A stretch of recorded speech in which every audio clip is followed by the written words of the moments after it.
오늘은 기드온이 남긴 공과이라는 제목으로 말씀을 상고합니다.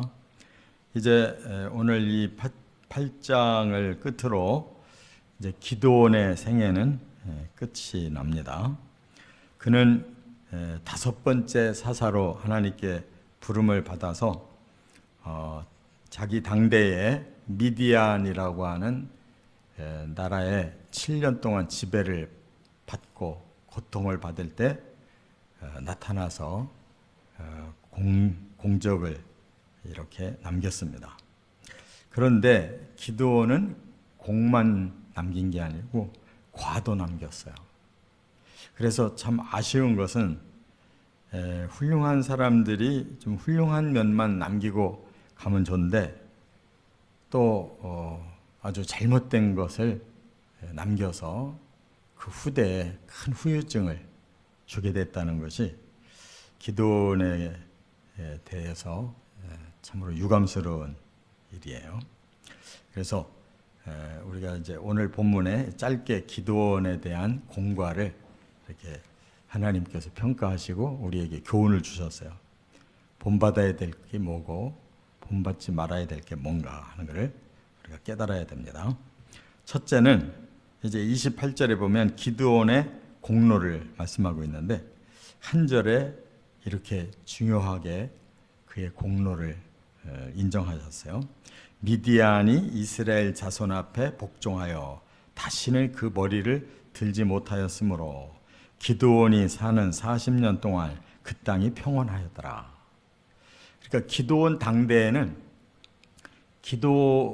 기드온이 미디안을 그렇게 몰아낸 후에 한 번도 다시 쳐들어오지도 못했고 기드온이 사는 40년 동안 그 나라가 평온했다고 하니까 그야말로 한 사람이 훌륭하면 그 시대가 이렇게 평안하다는 거. 그래서 한 사람의 훌륭한 지도자가 그만큼 중요해요. 그러나 반대로 기드온이 또 남긴 이 후유증은 한 사람의 나쁜 사람만 남겨놔도 그 사람 때문에 한 시대가 불행해진다는 거예요. 그러니까 기드온은 자기 당대는 참 좋았는데 후에 잘못된 씨를 남겨놨어요. 어떻든 우리가 이 땅에 존재하는 동안에 뭔가 선한 영향력이 남겨진다 얼마나 좋겠어요. 그러니까 우리도 저 과거를 막 욕한다든지 남의 나라 같이 막 우리가 쉽게 욕하고 그러는데 그러기 전에 내 입을 닫고 나를 좀 생각해 봐야 돼요. 나는 과연 선한 영향력을 가까운 주변 사람에게라도 행하고 있는지 아니면 후유증 남길 짓을 자꾸 하고 있는지 생각해 봐야 돼요. 기드온은 정말 훌륭한 업적이 하나님의 말씀을 100% 믿었기 때문에 하나님이 32,000 중에 다 쳐내고 300명만 데리고 가라고 해도 그거 순종한 사람이에요. 우리가 과연 그렇게 할 수 있겠어요? 완전히 자기 목숨을 하나님께 맡긴 사람이에요. 그리고 그 놀라운 일을 했고 그 결과가 40년 동안이나 선한 영향력을 남긴 거예요. 그 시대의 사람들을 다 구원하고 정말 하나님 안에서 복되게 살게 한 사람이에요. 이와 같이 우리의 삶이 과연 내가 지금 이렇게 사는 것이 사람들에게 선한 영향력을 주는 건지 아니면 해를 끼치는 살고 있는지 아니면 이것도 저것도 아니라 그냥 있으나 마나한 존재인지 우리 자신을 생각해 봐야 돼요. 이와 같이 정말 나라고 하는 한 사람이 내 가정에 필요한 사람인지 내 교회에 필요한 사람인지 내 직장에 필요한 사람인지 내 나라에서 필요한 사람인지 뭔가 적어도 조금이라도 선한 영향력을 끼칠 수 있어야 되는 건데 그걸 잘 돌아봐야 된다 그거예요. 두 번째, 29절부터 31절에 보면 기드온의 과실을, 여기서 하나님은 공평하신 하나님, 잘했다고 막 뻥튀겨서 그 사람을 계속 좋은 사람으로만 남겨두지 않아요. 성경에 보면 하나님은 적나라하게 아무리 훌륭해도 그가 잘못한 거, 실수한 거는 그대로 그냥 밝히셔요. 성경처럼 정확한 기록이 없어요. 기드온이 그렇게 훌륭하게 살았는데 그에게도 하자가 있는 사람이에요. 여기 보니까 기드온은 아내가 많았대요. 그래서 정식으로 결혼을 해서 낳은 자식이 70명이에요. 그러니까 아내를 많이 얻어서 그 시대는 아마 능력이 있으면 뭐 얼마든지 결혼을 여러 아내들과 할 수 있었던 것 같아요. 그러니까 능력이 있고 정말 한 시대의 영웅이었겠죠. 그래서 이렇게 저렇게 계속 아내를 맞이하게 되고 자손 70을 낳아서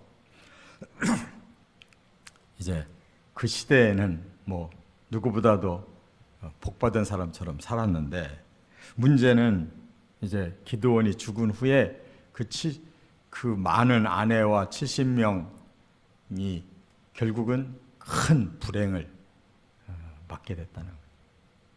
70명 말고 또 하나가 있었어요. 그는 그냥 첩이었다고 그랬어요. 첩.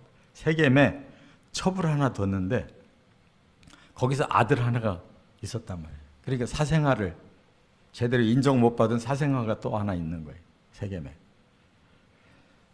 아비멜렉이라고 하는 자가 기드온의 피를 받은 자식인데, 기드온이 죽은 후에 이제 사건입니다. 그게 바로 이제 9장에 나와요. 아비멜렉의 쿠데타가 나오고, 그런데 그가 야심이 대단히 많은 사람이에요. 그래가지고 자기 형제들을 70을 싹 죽여버렸어요. 그리고 세겜 사람들과 모의를 해가지고 쿠데타 일으켜서 자기가 왕이 돼버렸어요. 친히. 그러니까 아버지의 후광, 기드온의 사생아지만 우리 아버지가 기드온이다.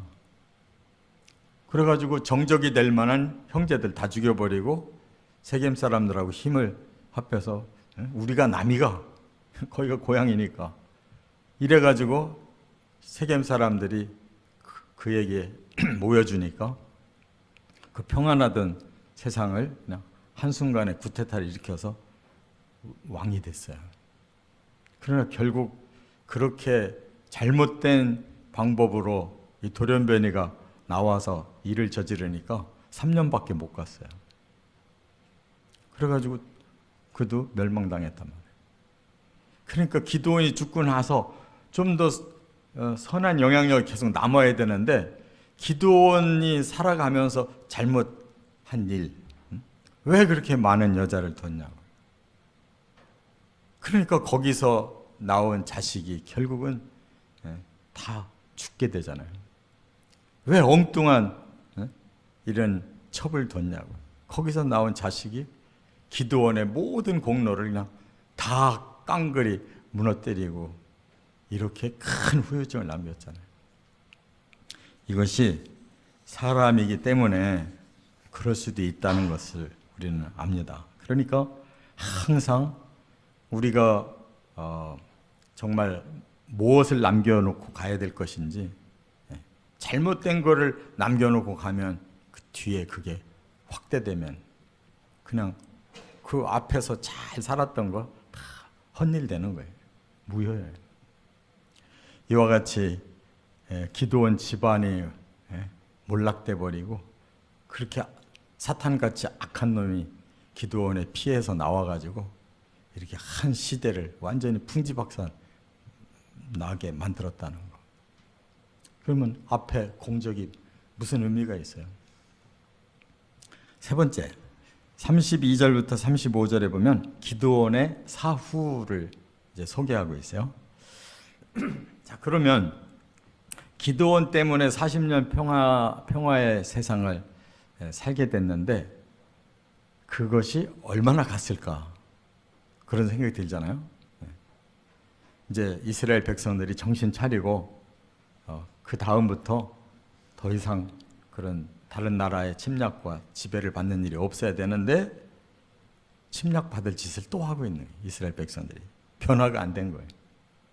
기드온의 영향력에 그냥 그 시대만 평안한 거지 사람들 마음이 안 바뀌었단 말이에요. 그러니까 기드온이 죽고 나서 지도력이 없어지니까 뭐라고 여기 나왔냐면 바알과 음행하기 시작했다는 거예요. 다시 바알 신을 섬기기 시작한 거예요. 다시 근본이 안 바뀐 사람들이 이스라엘이. 그래서 특히 바알 브릿을 섬겼다는 말이 여기 나오거든요. 이 브릿이라는 말이 뭐냐면 언약이라는 뜻이에요. 언약. 그러니까 바알 언약을 그들이 섬겼다는 뜻이에요. 그냥 뭐 내가 좀 아쉬우면 가서 복 빌고 하는 정도의 신이 아니라 이제는 완전히 바알이 우리의 영원한 신이시다. 그렇게 언약을 맺는 신을 믿었다는 거예요. 그러니까 여호와를 완전히 끊고 여호와가 우리의 언약의 신이다라는 지금까지의 그 이스라엘의 전통을 끊어버린 거예요. 이제 우리에게는 영원한 언약이 바알 신이다. 그래서 바알 브릿을 믿었다는 거예요. 이렇게까지 배신을 하니까 하나님이 진노하지 않을 수 있냐고. 그러니까 또 그 다음 세대에 이제 또 다시 그 이스라엘을 또 공격한 그런 나라에 의해서 또 다시 고난을 받게 됐다 그 말이에요. 이와 같이 사람의 마음이 그냥 상황에 의해서 변화되는 것은 아무 의미가 없어요. 좀 선한 사람 만나서 선한 영향력을 받으면 사람이 다 같이 선한 것 같아요. 겉만 그런 거지 속이 안 변한단 말이에요. 정말 진심으로 변화가 와야 되는데 그렇게 변화가 안 오고 그냥 환경에 의해서 조금 좋아지다가 이렇게 말아버리면 소용이 없어요. 그래서 하나님께도 죄를 범하기 시작했을 뿐만 아니라 기드온 사후에 기드온에 대한 그 훌륭한 그 일을 새겨서 좀 뭔가 자기들도 기드온의 그 후손들이라든지 뭔가 좀 이렇게 베풀지를 못하고 사람들이 훌륭한 사람 밑에서 영향력을 받을 때는 막 그렇게 해놓고 뒤돌아서면 그냥 입 싹 닦아버리듯이 배은망덕했다는 뜻이에요. 하나님 앞에도 기드온에게도. 그렇게 사람들이 싹 돌변해서 또 다시 자기들의 정욕대로 살으니까 결국은 나라가 다시 엎어지게 된 것입니다.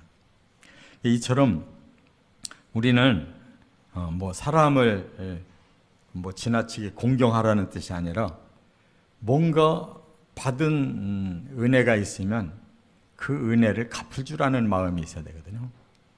하나님께도 또 사람에게도 은혜를 갚을 줄 아는 선한 양심이 살아있어야 돼요. 근데 이런 것이 없으면 그냥 그 세상이 그냥 팍팍 뒤집어지고 그때그때마다 임기응변으로 사는 세상이 되면 그럼 서로가 불행한 거예요. 이렇게 기드온의 그 삶의 모든 평가를 볼 때 역시 사람은 안 바뀌는구나.